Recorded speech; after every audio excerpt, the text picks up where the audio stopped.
Nakwambia kwa kana kwa.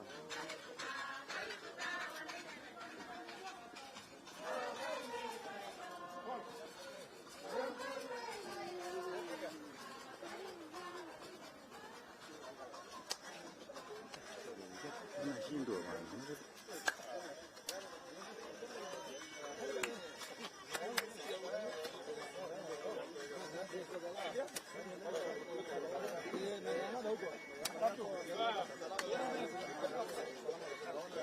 Singe sana kwa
Sorry.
Hata lakini chomole hiyo 7200 kwa minute, but isikie na nyuma.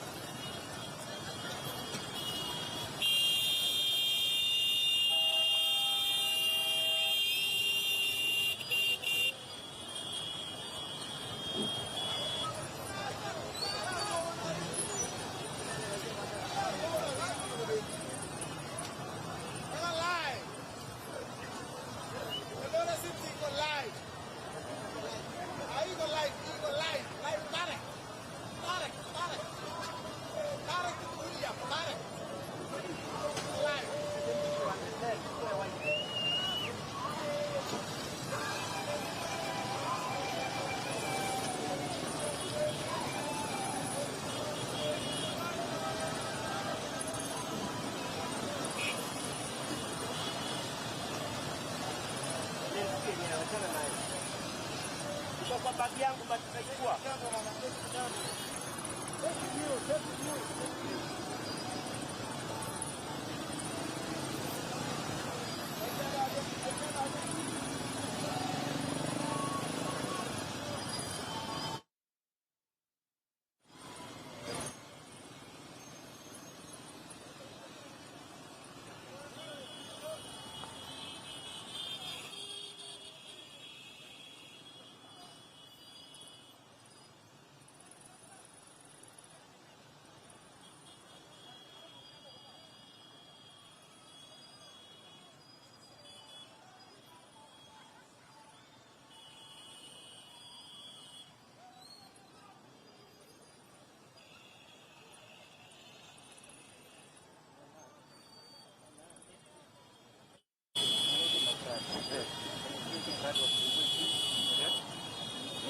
Okay, nimekill sauti sawa. Sasa hii watu hizi Prado wangekuwa athletes wa gold wote, hizi Prado wakae juu. Hiyo ndio picha. Ndio tukipita sao.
Alafu yes.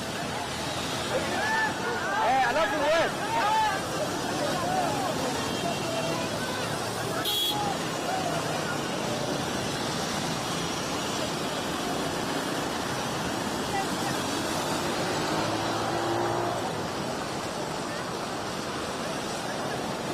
Ata Skyland.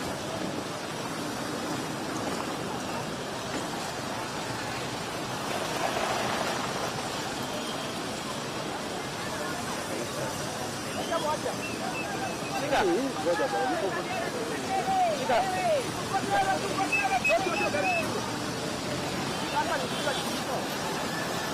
Haya, mwambie kute kiasi.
Sasa tutampokea Rais wa Jamhuri ya Kenya ili aweze kukaribisha Team Kenya.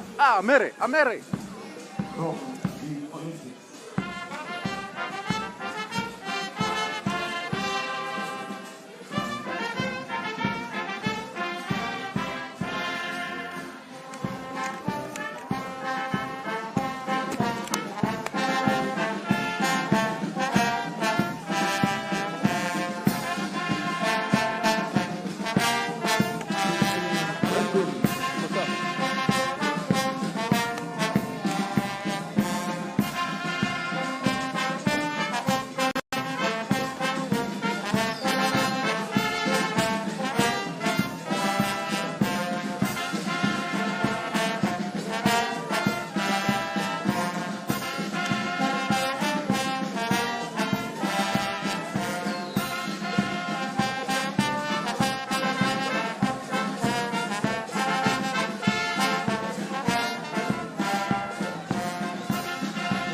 Basi naomba tuwakaribishe Kenya wakiwa wameongozwa na Captain Livingstone.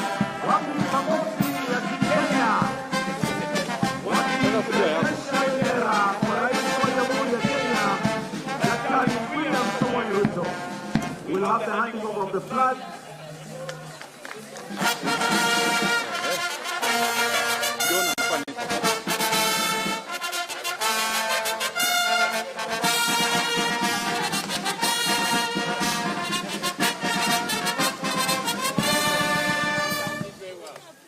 Athletes are requested to all face the band as we prepare to have the national anthem, followed by the East African anthem, the Kenyan national anthem.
We now will have the athletes proceed to be welcomed by His Excellency as the Captain Faith Kipyegon introduces each one of them.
Your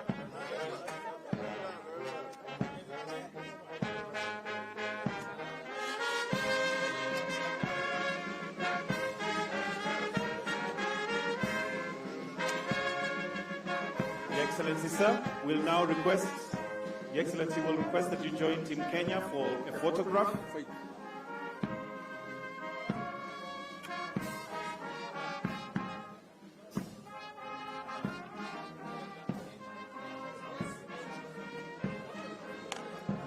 We have two photos. The first one is the whole team. The second photo will be with the medalists.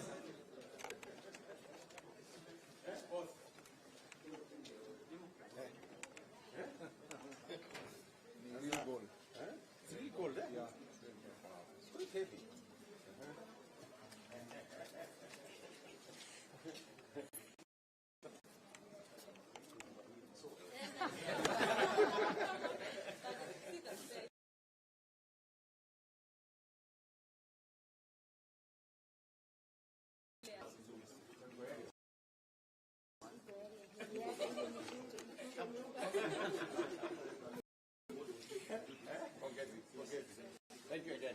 Thank you again. Thank you again. Asante sana, eh? Thank you. Thank you again. Hi.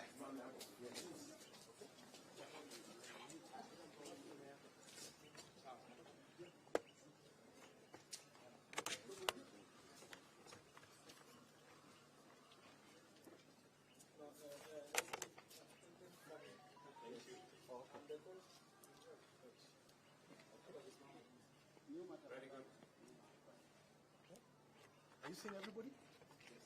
A smile for the camera.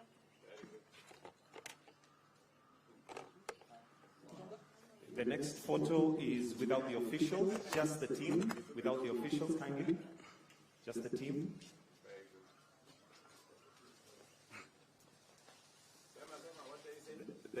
Just the team without the officials. That's the photo.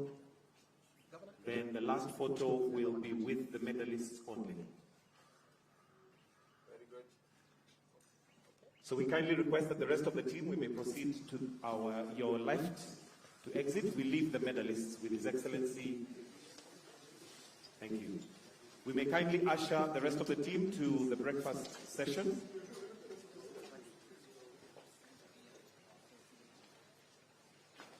Are we good? Are we good?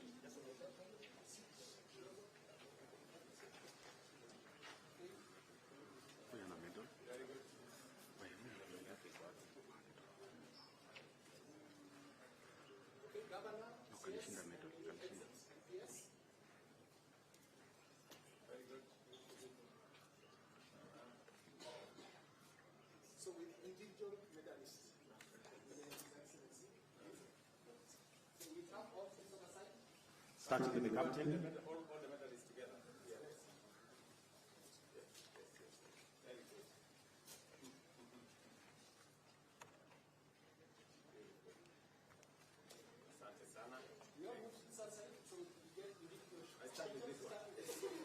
The captain.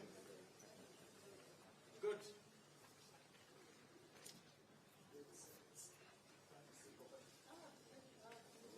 Very good. Good. Okay. Great. Look at that. Very good. My friend, very good. Very good. Thank you.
officials. You guys are done well. You're the best. When we saw every time the national flag was hoisted, and our national anthem.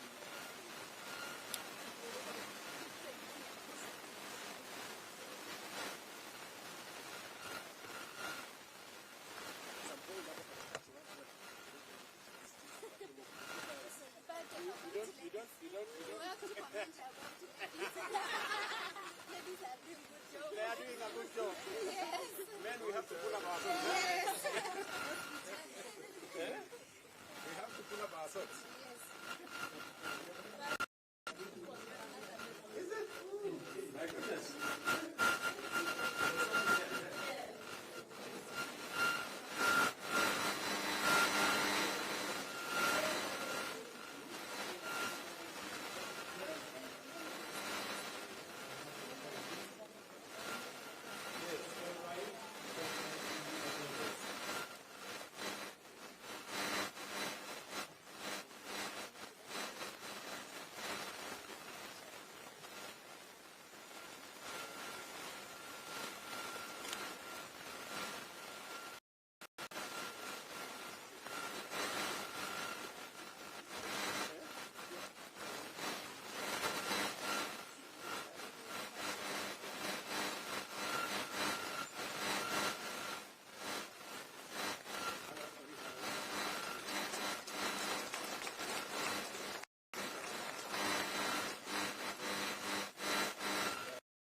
Former world women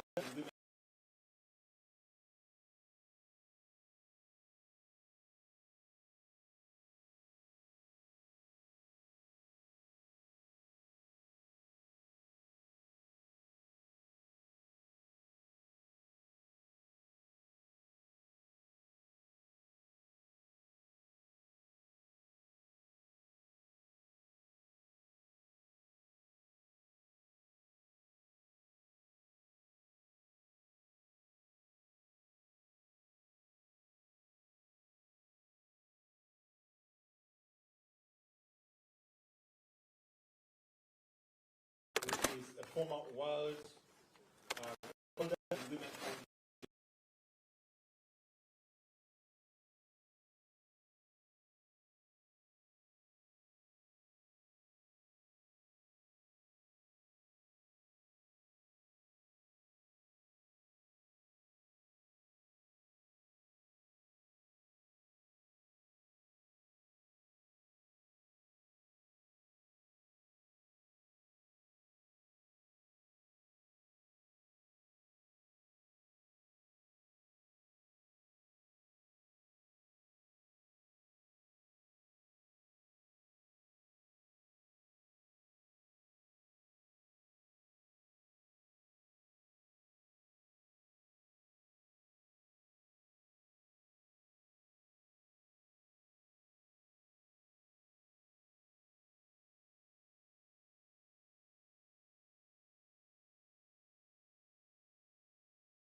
tourage for many days, months, even years to accomplish what you are able to see out there in Paris. But it is such a responsibility that we take with great honor and pride, donning our national colors for our motherland at the parade of nations in Olympic Games. For these and many other reasons, I can confidently report Your Excellency that this team that went out to Paris 2024 Summer Olympic Games gave their very best to fulfill that mandate that you gave us. Obviously, we as a nation or as a country have participated in many Olympic Games, and the citizens of Kenya rightfully demand more from our athletes whenever or wherever they go outside there to compete. The team before you, in our assessment, performed exceedingly very well, and we appreciate them this morning. We remain very grateful for the government and other partners of sponsors which came forward to support us to achieve what we have achieved. We defended our pole position in Africa as #1, ranked well above many hugely endorsed global nations, and truly fought a good fight to keep our flag high. It was because of this exemplary work of our athletes that Kenya House, set up in the heart of Paris, received thousands of visitors keen to know, meet, and greet these incredible athletes, a true sports tourism promotion that I've never seen it before. Your Excellency, our work towards the next Olympic Games, including the first ever Olympic Games in Africa, in Dakar in 2026, Youth Olympic Games, it starts immediately. And we seek to work very closely with our government, and we seek to work and other parties towards this great journey. We wish to implore the government to support these efforts, especially local and international technical programs, because that is where we are lacking. When it comes to technical, we need to see that if it is possible, and I think it is possible for the government to link us, especially when it comes to parts of the world where they have these activities for us. Youth programs are also very vital ingredients for sports development and sustainability, and require government support, especially now as we shift gears towards the Dakar 2026 Youth Olympic Games.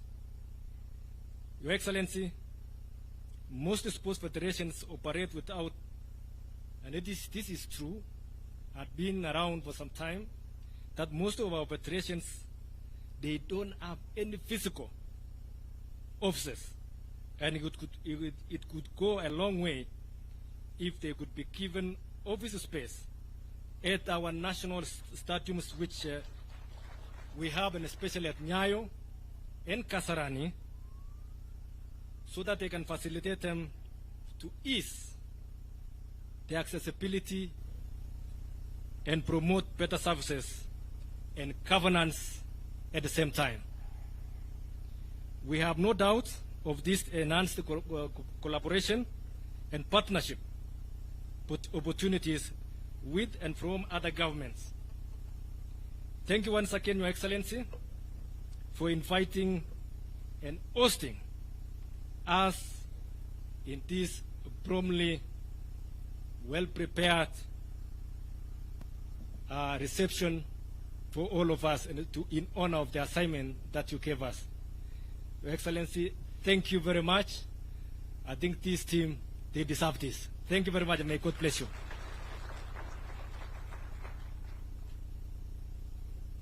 Thank you very much. Your Excellency, as I call Lieutenant General Retired Jackson Tuwei to also come and make his remarks, may I also propose that we be serving tea. We can serve tea. We have the main breakfast, which we'll still have after we have done with the speeches, but we can be serving tea as we wait. But let's put our hands together as we welcome General. Karibu.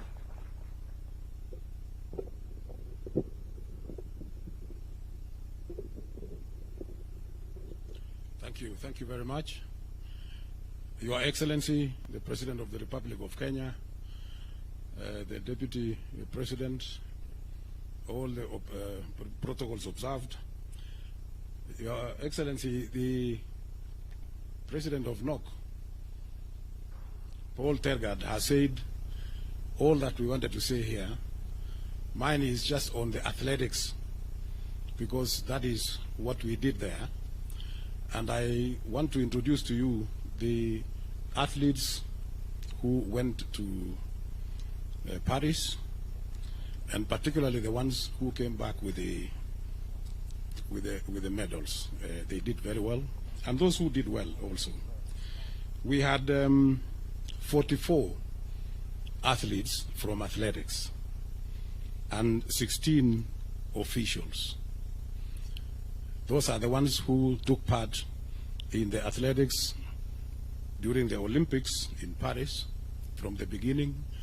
And I know that the Kenyans were very eager to know from the beginning what was in place and what was going to happen. And unfortunately, in the program of athletics, you don't run the first day and you get a medal.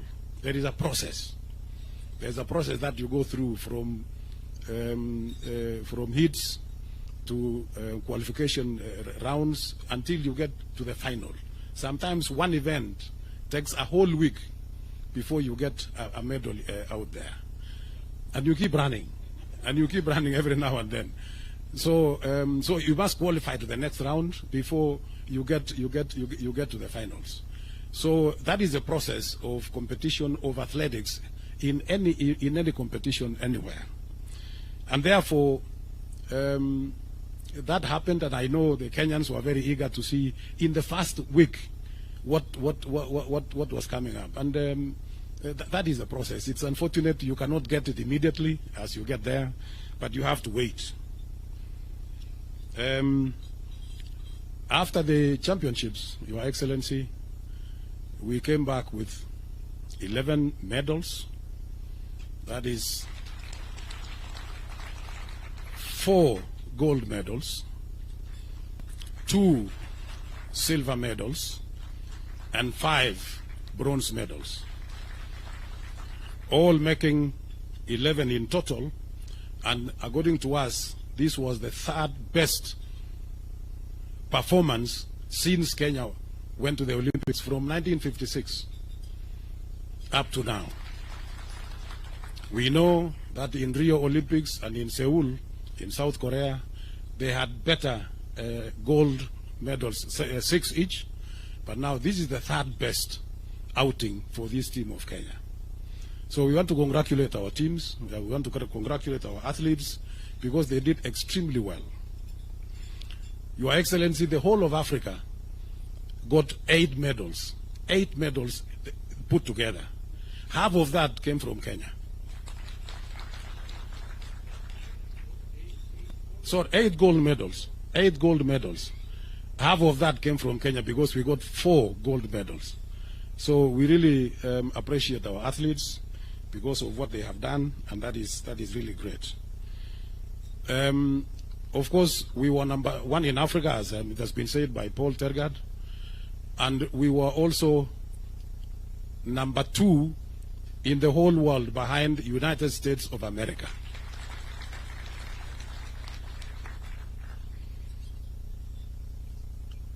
The athletes who brought or who came back with that achievement. Allow me, Your Excellency, to introduce each one of them. First of all, we had Beatrice Chebet, and Beatrice Chebet came back with 2 gold medals. Your Excellency, if I may introduce Chebet slightly more than that, the first time Beatrice Chebet took part in athletics championships was in 2019 in Aarhus in Denmark during the World Cross Country, where she won. She has actually never lost a single event. Last year, during the World Cross Country Championships in Bathurst in Australia, she also won in the cross country. This year, Your Excellency, again in the World Cross Country in Serbia, Belgrade in Serbia, she won in the world. And now she has repeated for the first time. We have had one athlete, one female athlete, who has brought in 2 gold medals in any Olympics. That she is the one who has brought this. So we are very happy. We are very grateful. She is a young athlete. She is only 24, and she has done extremely well. Again, we saw yesterday the Inspector General of Police promoted her to the rank of corporal. So congratulations, Beatrice, and thank you so much. Next, Your Excellency, is Faith Kipyegon. Again, she also came back with two medals, 1 gold and 1 silver in those events. So these are great athletes who have represented this country, and they have been very, very patriotic in their own way of doing things. We know Faith at one stage was a little bit disappointed because of what happened, and I'm sure you must have seen, but we had to make sure that everything else went on well.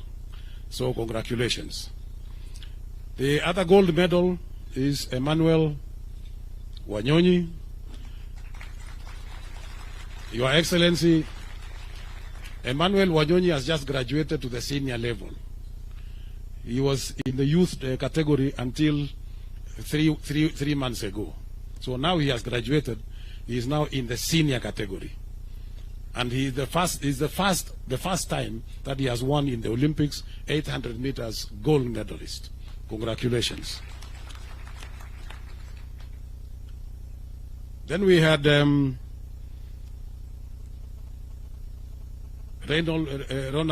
Kwemoy. Ronald Kwemoy, Your Excellency, was running 5,000 meters. He came back with a medal, a silver medal. Then we had Mary Moraa. Mary Moraa, 800 meters, actually the defending champion. She came back with a bronze medal. Then we have Faith Cherotich, the young girl. That was actually our youngest girl in the team among the 44 members of athletics, and she was running steeplechases, 3,000 meter steeplechases, came back with a bronze medal. Then we had Benson Kibruto, Benson Kibruto in the marathon. Benson Kibruto in the marathon. Congratulations, a bronze medal. Then we had Abraham Kibiwot, 3,000 meter steeplechase. He did extremely well, came back with a bronze medal. And then we had Helen Obiri, who is not here. She went back, Your Excellency, to her training base in the United States of America. She also won a bronze medal. And I think I don't think I have forgotten anybody. So that is the team that went, and of course the other team. As I want to join my colleague Paul Tergat in saying that they did extremely well. They tried everything possible, and they did very, very well. So I want to congratulate all of them for that great achievement. We know it was not easy. It was not easy, but at least you did well, and we came. Out of all that, we were number 17 in the world.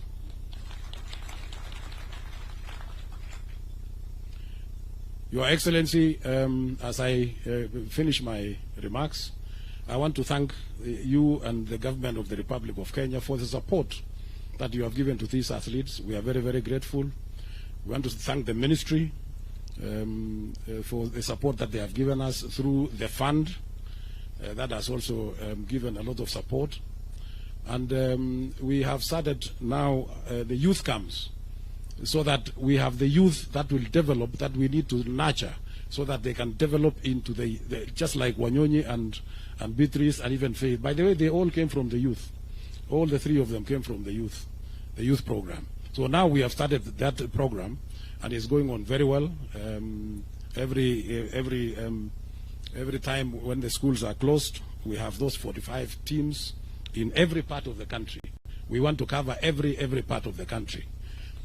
Finally, Your Excellency, I want to thank the uniformed services, the National Police Service, the Kenya Defence Forces, the Prison Service, and the universities.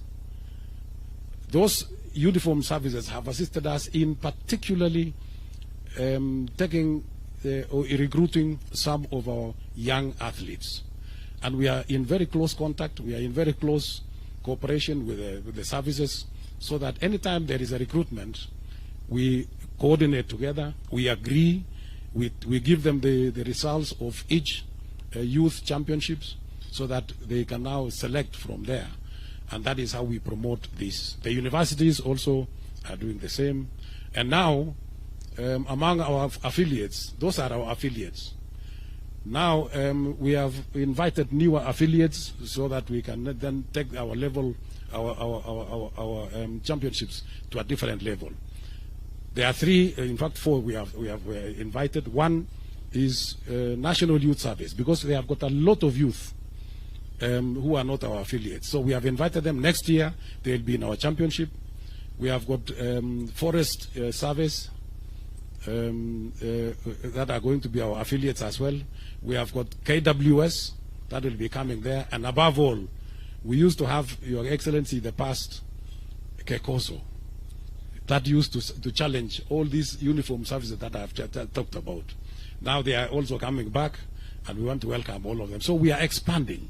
We are expanding, and we want to see that everybody, we get every chance from every part of the corner of this country to make sure that we get everybody to come and compete in athletics, and we get. So from the youth, from the schools, from the colleges, and all the institutions, then we will be able to pick the best out of the best.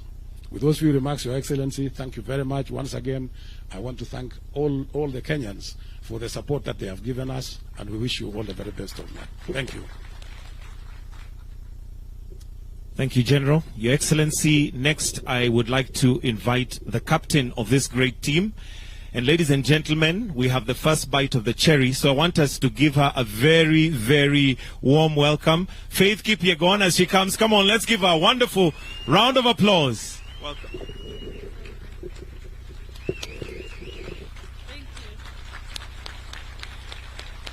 Thank you so much. You may be seated. Thank you. Thank you so much. Your Excellency, the President, Your Excellency, the Deputy President, Your Excellency, the First Lady, CSS who are here, governors who are here, Mutanisamia, because of protocols. I only know how to run, but I don't know how to follow the protocols. But yeah, we are really, really, truly grateful for this morning. Tumefurahi sana kukaribishwa nyumbani. As a team captain, naesema we give it all. We give it all. The competition out there, it was competitive. Hata mimi nilikuwa nimesema that time naona ikipotea hapa. But I'm really grateful I could defend my title, and thank you for the opportunity I was given to lead the team to Paris. It was my first time to be the team captain, and then tukakuja number 17 overall, number 17 worldwide. So I'm so grateful. So Your Excellency, we are so grateful with the support from the government, from the ministry, NOC, Athletics Kenya, our fans from all over the world, from America, Paris, tulipata ugali. Thank you so much. At least tulipata hiyo managu ili to strengthen kabisa. Thank you, Paris, for the good host wali to host huko. First and foremost, let me say thank you. Penye CS aliarrive huko, at least tulipata national anthem pili hiyo siku. I was surprised. And thank you so much. What I mean is, like, for the CS to come there and join us as athletes, nilishanga alikuwa kwa bus pia. I was surprised kumwona kwa bus ya kwenda village na kuzunguka hapo kwa uwanja. So it was really good to see him around. And for the motivation, it was really good for the athletes na tukangangana. So I don't have much to say, but thank you so much for the support. Athletes mutasema kitu mnataka nianze kuambiana. So at least we are home. At least we are home, tumekaribishwa. But thank you, Your Excellency, for the warm welcome. We are really truly grateful. Tumeona tumekaribishwa. Watu walikuwa niliulizwa na chef jana, uliona Botswana venye walikaribishwa, nikasema acha tungoje yetu asubuhi. And this is it. So we are really grateful. At least to motivate kama elite athletes, especially I, defending title for the third time, back to back. That was not an easy task. Najua nimemotivate Faith hapo. Bado ni mdogo, she was our last one of the team. So yeah, thank you so much. Asanteni sana. Thank you for coming, and may God bless you all. Thank you. Another round of applause for the captain, Faith Kipyegon. Thank you very much. Your Excellency, next I would like to invite the Cabinet Secretary for Youth Affairs, Sports, Honorable Kipchumba Murkomen. Tupigie makofi tafadhali. Karibu. Thank you very much, Your Excellency. Your Excellency, President William Ruto, the Commander-in-Chief of our Defense Forces, the Deputy President, Speaker of the National Assembly, and all the protocols observed, particularly the athletes who are here, led by the Captain Faith Kipyegon, and the legends who are here, led by the senior Kipchoge. With the other one is also a legend. So maybe to be a legend, you have to be a Kipchoge. And all the protocols observed. Good morning. Good morning again. Your Excellency, we are very excited to be here, and to be here to celebrate our athletes who have done exploits in the world. I want to congratulate them for doing a fantastic job. There are so many keyboard and social media warriors who know only how to criticize, but they do not know what it means to participate in an Olympics. Not just to win, to participate. I met Sharon when she has just finished. Sharon Lokedi here, marathon. She came number 4, and Paris. I met them at the finishing line. At that point, I think Obiri was being attended to. And you can imagine somebody having done 42 kilometers, you know. I also met Benson, and he was looking like he hadn't started even running, and he had just won a medal. So this is a very difficult task. To be a sports person, we only see the 3 minutes that Faith runs, but we do not see what happens behind the scenes. There is a lot of hard work, waking up in the morning, beating your body, denying yourself food, denying yourself pleasure, denying yourself your family. If you go to training camps, these athletes are sleeping on a very small bed, you know, just like in a dormitory in a school. The sacrifice they make so that they can reach where they are is immense, Your Excellency. I schooled with athletes, and I know what the effort they put. And I want to say, when I say congratulations, we mean it. Congratulations. For you to have even participated in the first place, well done. There are countries, Your Excellency, who do a major celebrations for having qualified to go to Olympics. I mean, to just qualify to be there, so that they say, you know, it's country X and Y. And for our country, I think for far too long, because of the path that was prepared by our athletes in the past, it's become so obvious we expect to reap even where sometimes we do not sow. And I think we want, as a government, as a ministry, to be more deliberate in supporting our athletes to make sure that when we come to celebrate like this, at least we can trace the path that we have supported them. And I know, Your Excellency, you have been very deliberate since you came to office, and you have been very firm to say that the sports fund must continue supporting our athletes and support sports. And we are going to continue that path. We are going to go to the grassroots. We are going to work with team. We will invite the private sector. We want as many players as possible to support our sportsmen. Your Excellency, the airtime we got for our anthem to be sung 4 times, you cannot buy that with any money in this country, in terms of an advert. When I was in the streets of Paris with, with my peers, we tried to joke the last five kilometers to the end of the marathon. And I don't want to say what happened to the peers, but Your Excellency, when I was there, when people see the Kenyan jersey, the uniform with the Kenyan flag, immediately stop you and ask you, where can I buy it? In fact, there was a shortage of this uniform in Paris. And I think if I was a private investor in Kenya, I would put my money on athletes. I would put my money even for them to wear a cap with a small branding of my company. Because the airtime you get is incomparable. And I think this is the best. And I want to thank Brand Kenya for giving out these armbands. Every athlete in the world, the American sprinters, the Europeans, they were wearing that armband, Your Excellency. And they are gladly posting on social media, on TikTok. If you go to TikTok now, our flag is all over with world beaters and world record holders. So this is an opportunity for our country. This is an opportunity for us to market ourselves. It's an opportunity for us to grow Brand Kenya. I know many people will come to Kenya based on these athletes as tourists, and I think we have a great potential to make sure that athletics and sports is going to be a great thing for us. Your Excellency, going forward, you know we are only depending on runners. Other countries, why they are reaping so much gold, they have many other things. We don't understand why we don't have people who can just shoot. There was a Turkish guy who was just standing there. He doesn't even wear anything, and he's just,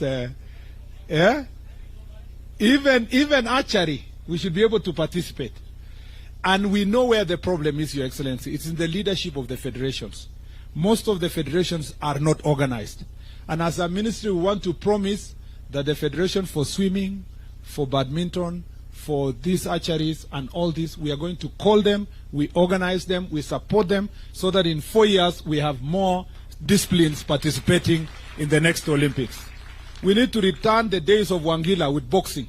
You know, Your Excellency, we used to win medals in boxing and all these other areas. If we do so, I have confidence that if we prepare ourselves as president of NOCSAID and our president for AK has spoken, in the next 4 years we will come back home with better medals. The last thing I'd like to say is that, Your Excellency, we thank you very much for being of great support, for following this team personally, for making phone calls to find out what's happening, and for having sports in your heart. Thank you for the investment you have already put insofar as infrastructure is concerned. We'll be prudent in supporting that infrastructure. We'll make sure that our athletes, the other day CNN covered our athletes training in Cameroon Stadium in a very deplorable state. We believe, Your Excellency, in the next preparation for Olympics, Cameroon Stadium and other stadia in the country will actually have, here in Kipchoge, as you are about to launch, the one in Kapsabet, the one in Nairobi, the 3 in Nairobi, the one in Wote, the ones in Kisumu, in Mombasa. We want to see our athletes running in Garissa and being able to have athletes that look like the ones who are in other countries coming also from such areas, pastoralist areas. And we will do that to make sure that this country move forward. I don't want to say much. This is your event. Thank you for hosting us, doing it so fast, Your Excellency, to the extent that Tergada to work so hard to get a ticket to be here. Thank you very much for making it possible for us to be here today. Without much to say now, let me take this opportunity to invite His Excellency, the Deputy President, to speak, and thereafter invite you to make your remarks. I thank you, Your Excellency.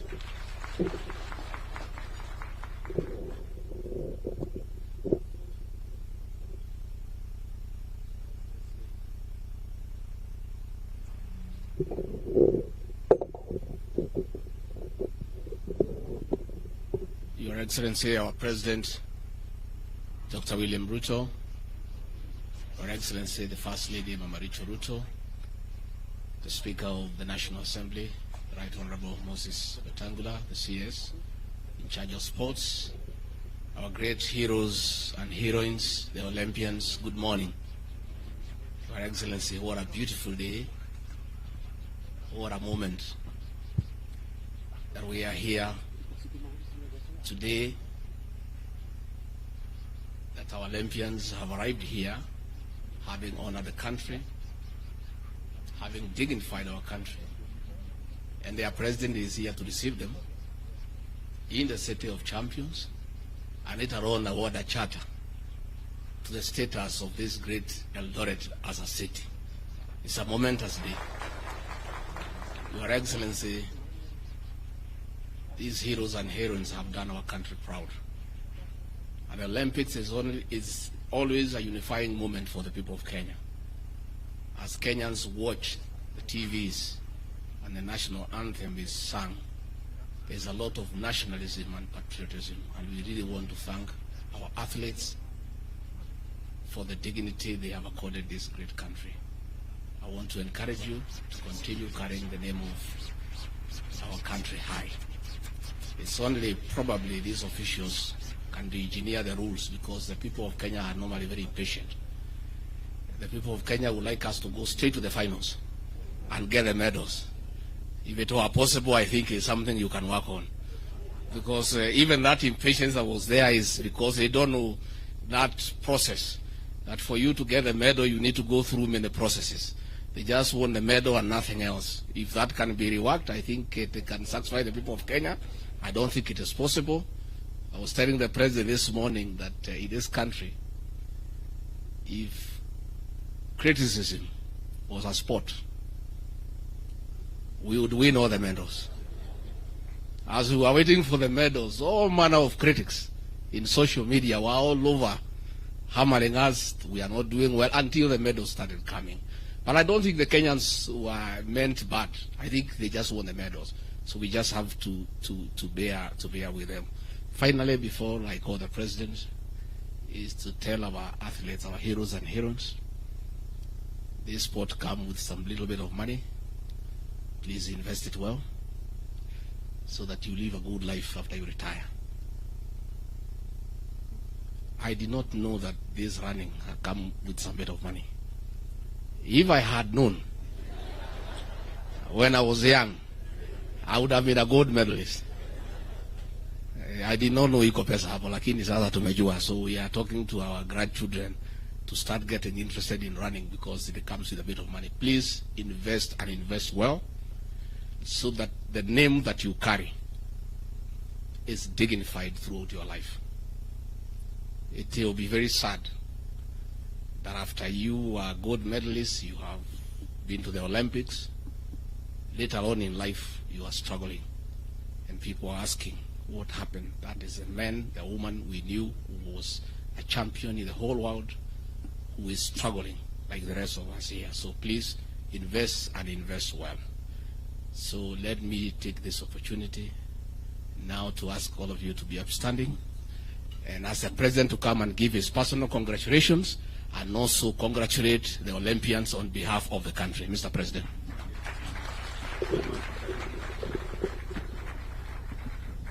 Good morning, everybody. Team Kenya hoye. Mbona sikii sauti yenu na amuko wa Olympics? Ninyi wabunge, nani, kila mtu mwenye ako hapa, sauti yenu ipande juu. Team Kenya hoye. Tuwapige makofi na vigelegele.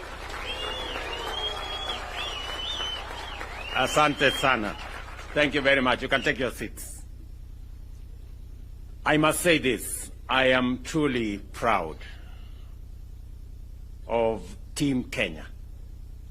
And I want to say, we gather here this morning in Eldoret, the City of Champions, as we call it, united in celebration of the heroes and heroines of the Paris 2024 Olympics as they return back home to Kenya, the veritable land of Champions. When I commissioned this team a few weeks ago, Team Kenya, to go and represent our country at the Paris 2024 Summer Olympics, I reminded you that you were both our best and the world's finest athletes. Today, I am extremely happy, delighted to welcome you back from your successful mission in Paris.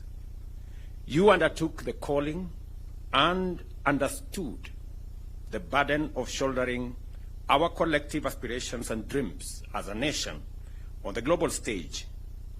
And I say, you did not disappoint.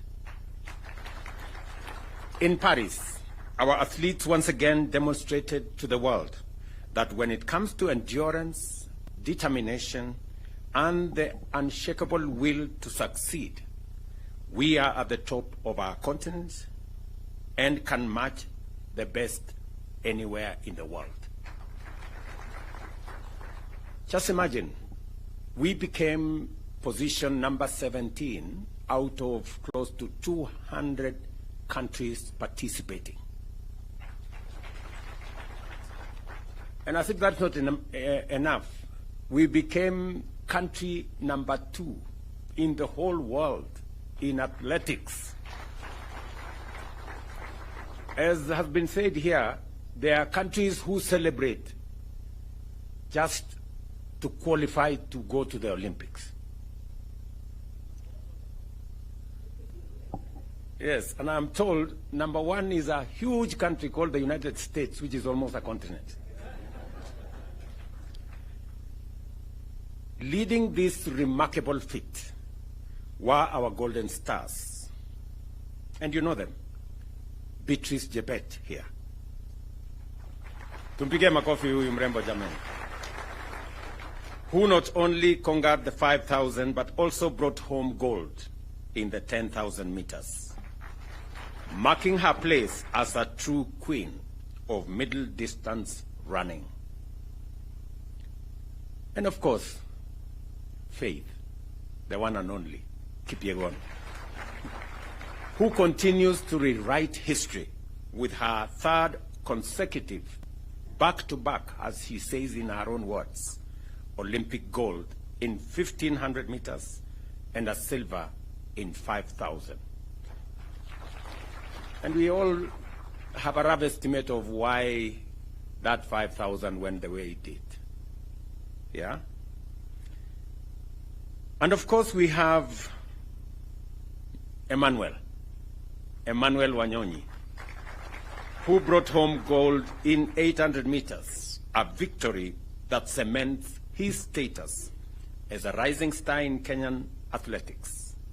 And when I had a chat with him this morning, he just graduated, as the president of Athletics Kenya said, from the juniors, now to the real game. And he has a bright future, as we all can see. Let me also celebrate Ronald Kwemoy, who secured bronze in 1,500. And Helen, of course, Obiri, and Benson Kipruto brought home bronze in the women's and men's marathons, respectively, reminding us that even in the face of challenges, our athletes never lose sight of the finish line and will fight for glory to the tape. We saw them, and sometimes we never understand the sacrifices that are made, the commitment that is put in place, and the determination over many hours, many days, weeks, months, and years for one to do that final minute dash and win. Congratulations to you all. Your victories are just not medals that you carry. They are symbols of our national character, a testament to what we can achieve when we believe in ourselves. On behalf of every Kenyan, I am profoundly proud of you and grateful to you, Team Kenya, for taking the heart, soul, and spirit of your fellow countrymen to Paris and shining for our motherland. Every time we saw the Kenyan flag, every time the Kenyan national anthem was played, we felt on top of the world. It was quite an emotional moment, and we are very proud to receive you back home. But our pride doesn't end there. As a country, we have set our standards and expectations extremely high when it comes to gold and championships and tournaments.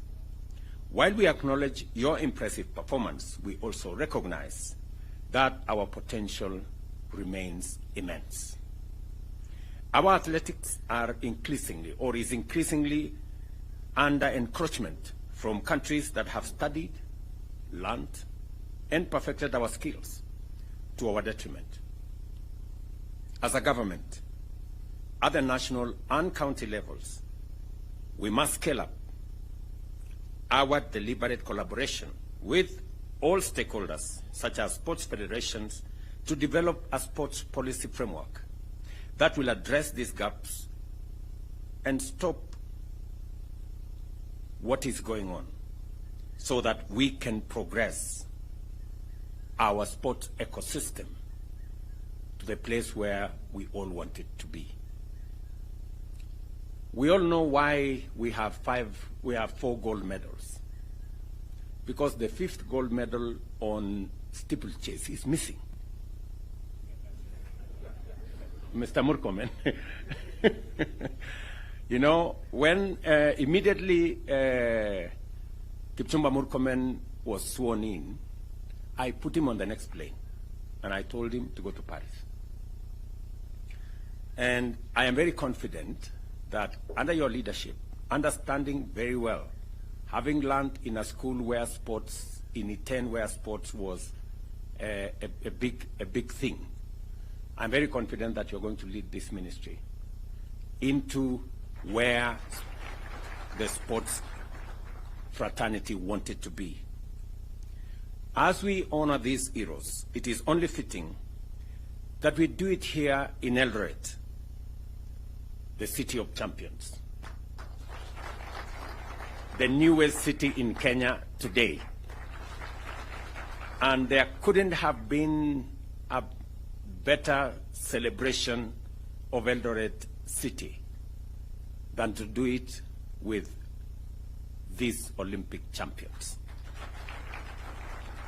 For it is from these very highlands that many of our great athletes have been nurtured.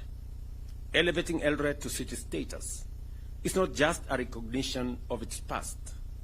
It is a bold statement about our present and a major statement about our future. Eldoret City is not just a title. It is a brand that resonates with excellence. It represents the journey of a young athlete who, with nothing but a dream and a pair of running shoes and the support of a community, can rise to become an Olympic champion. It is here in Eldoret that the heart of Kenya's athletic success beats strongest. And it is here that we reaffirm our commitment to nurturing the next generation of champions. As we celebrate both our Olympic champions and the birth of the city of champions, let us remember that we are all part of this incredible journey. Together, we will continue to soar to new heights, for Kenya is and always will be the land of champions.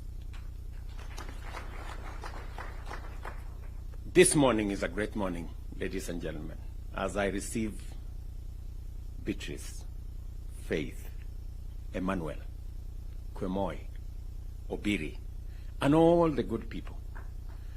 These people are great Kenyans. It is not always that on a global stage, a country is celebrated. It reminds us as a country what we can achieve together. I want to persuade us as Kenyans to celebrate our successes. We are a great nation. I know we set standards, very high standards for ourselves, but I also want to dare say that even as we set standards very high for ourselves, let us remember to celebrate our achievements. Let us remember to celebrate our success. It is not always that you become number one in Africa. It is not always that you become number two globally in athletics. It is a major feat.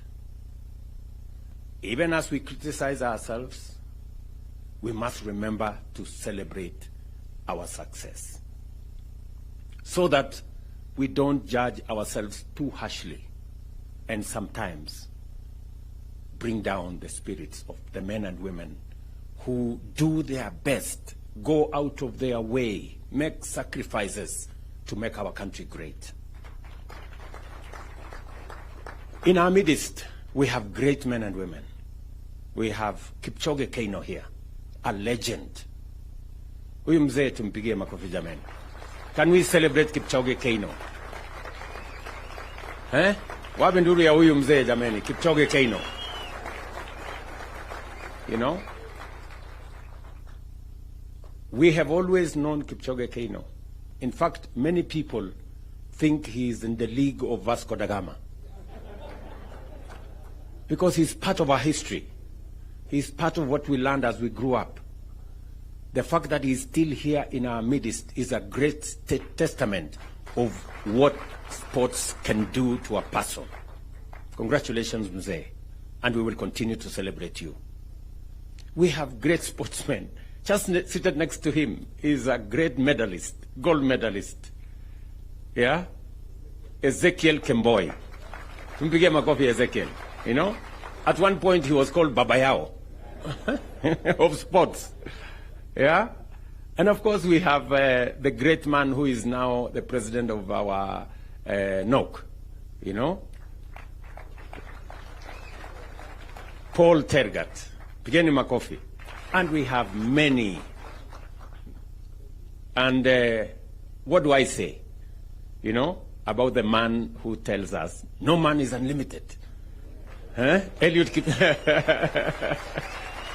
Kipchoge. Yeah? Eliud is a great legend, you know, and I know how people were disappointed.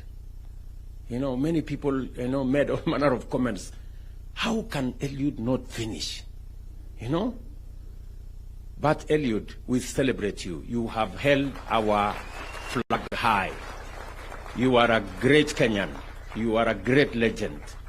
And many of the other athletes, please, people, let us celebrate these men and women. Let us criticize them less. They do a lot. They go out of their way. They make sacrifices to make our flag be flown in capitals around the world. Right?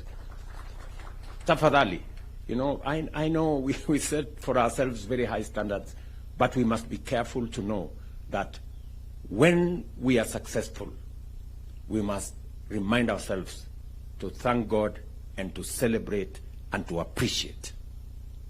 So I am very happy this morning, really, that these great men and women have brought success to us. They have brought glory to our country. We are celebrating here, and we should never, ever take for granted. You saw the kind of celebration in Botswana for one gold medal. One. We have 4. Huh? You know? And if you read some places, people are criticizing, oh, you know, our team did not do very well. I don't know what. I don't know what they would do if there are many countries who went with large teams to Olympics. They never got a single medal. You know? out of the 8 gold medals in the Olympics that came to Africa, 4 came to Kenya. Si tupigie makofi hawa wangwana jameni. Tuwapigie makofi. This is a wonderful, wonderful moment for us. And that is the reason why continuously, it is the reason why we established the sports fund. It is the reason why I gave firm instructions in 2022 that the sports fund will be used for nothing else other than sports. There was an attempt to spread that money to other areas, to do many other things, to do many other interventions. I have given firm instructions to Waziri, you will get it in your office, that sports fund is for our sportsmen and women, to promote sports infrastructure, to promote our sports support for our sportsmen and women, to make sure that we recognize them, we keep them well, we treat them well, and we make sure that they succeed, because they are our greatest ambassadors for our nation. As I said, many people will visit Kenya because of what they see in our sportsmen and women. Many people will come to Kenya because of the brand of our country that we have elevated. And we must continue to elevate brand Kenya in every way that is possible.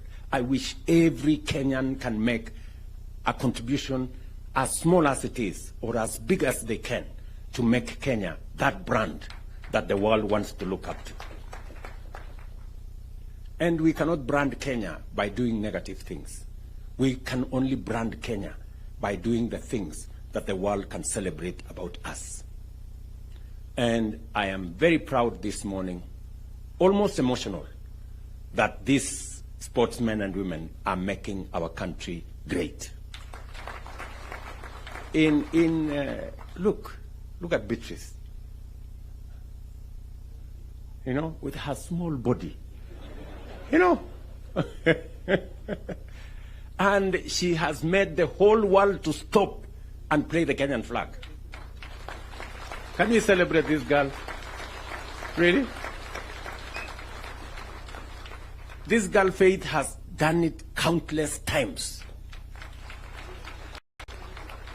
You know, it is not always that a person, in fact, you will give me the statistics, General Tuwe, whether there is another human being who has done one gold consecutively in 3 Olympics. It is very rare. You know? So Faith, we celebrate you. You know, you are a great Kenyan, and we appreciate what you're doing. Look at this Emmanuel guy. Very young guy. He just, how old is he now? 20. You know? This guy, you know, now, the first, in his debut, the first time he participates in an Olympics, and he wins gold. This is the correct brand of what we expect of people. Mpigeni makofi jameni. You know, these are the great Kenyans. Thank you very much, Emmanuel. You can take your seat. You know, look at Faith, the last born of our team, right there. You know, with a great future ahead of her. You know, let us celebrate these good people. And the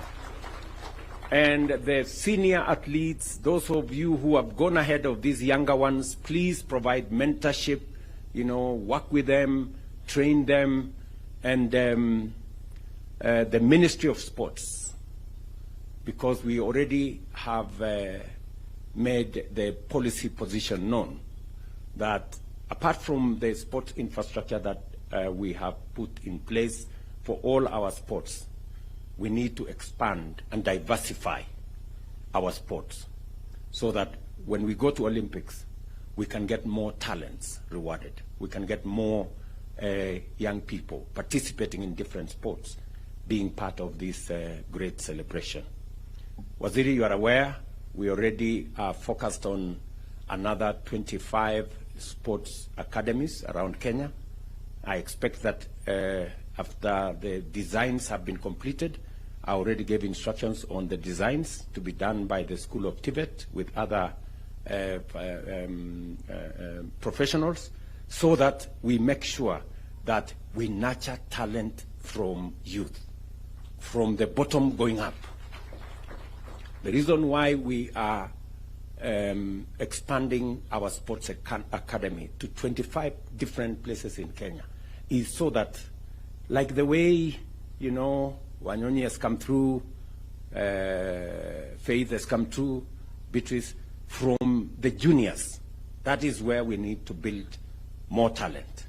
Even in our football and all the other sports, we must begin to build it from the bottom so that we can harvest and harness as much talent that is out there as possible and provide the infrastructure for training. It has been said here by Paul Tergat that sports is becoming very technical. We need a lot of technical expertise. We need a lot of training. We need a lot of science. We need a lot of understanding around it.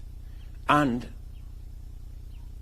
Kenya being the country that is foremost in our continent, we must actualize, internalize, conceptualize, and bring it to be in our country so that our talent can be nurtured. You know? You remember this good man who used YouTube?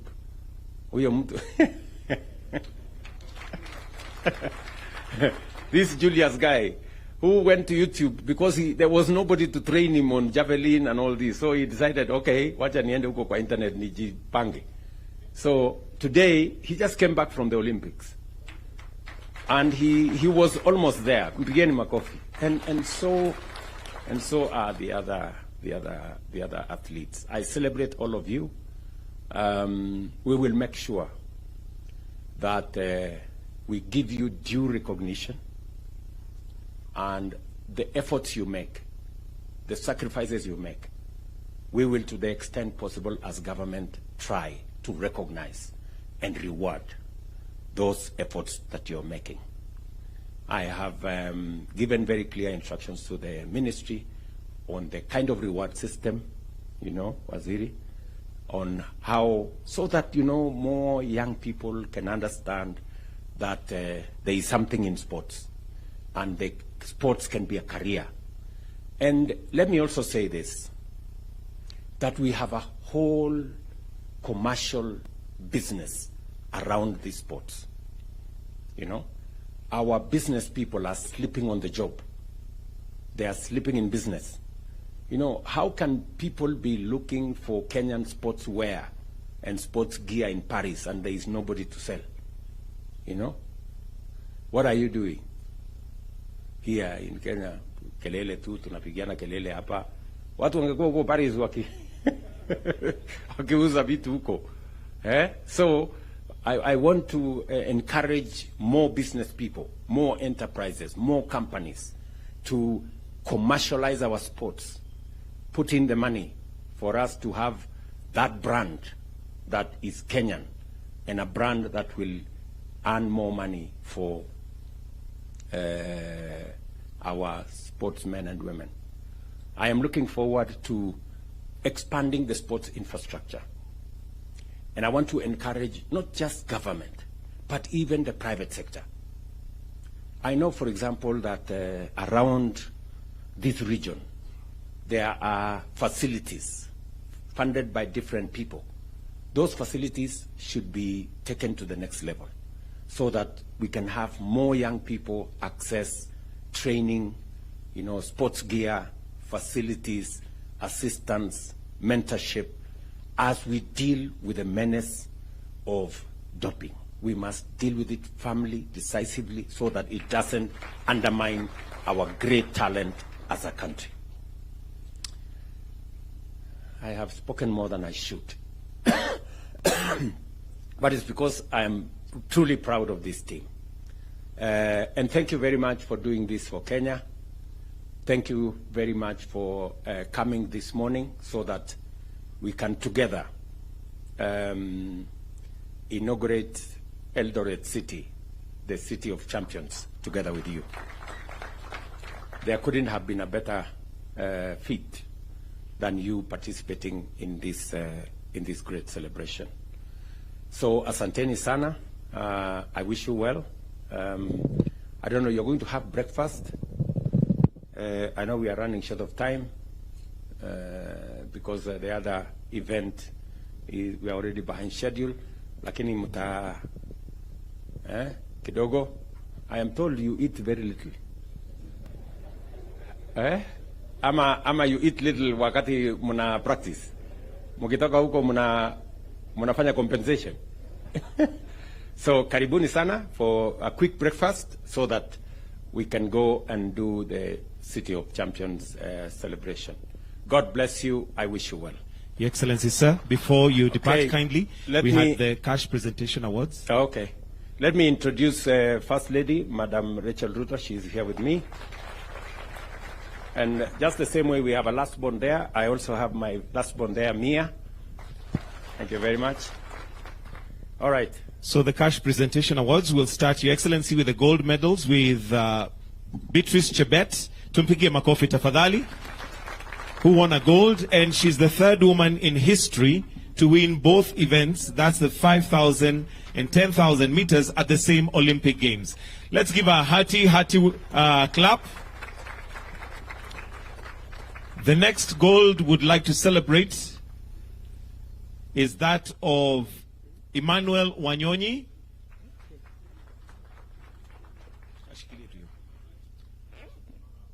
Just go in the... Yeah. And the third gold we'd like to celebrate is that of Faith Kipyegon.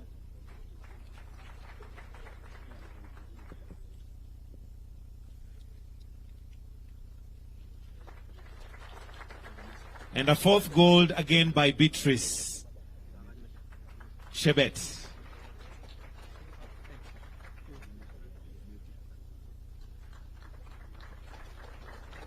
Now we'll move to silver. And we'll start with Faith Kipyegon, who also won a silver. Makofi of Faith Kipyegon. Followed by Ronald Kwemoi.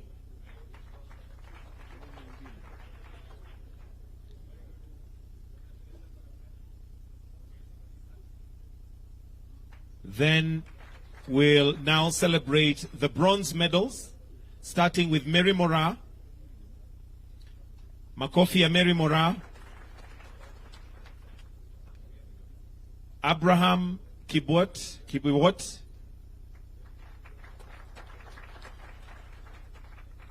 Still on bronze, Abraham. Faith Cherotich.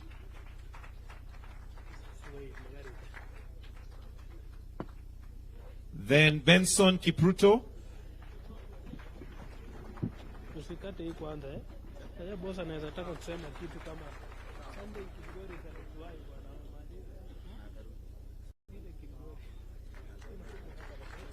Benson Kipruto. And last by no means least, Helen Obiri. In absentia. Helen is in absentia. All right, thank you. Your Excellency, that brings us to the end of this session. Thank you, Your Excellency.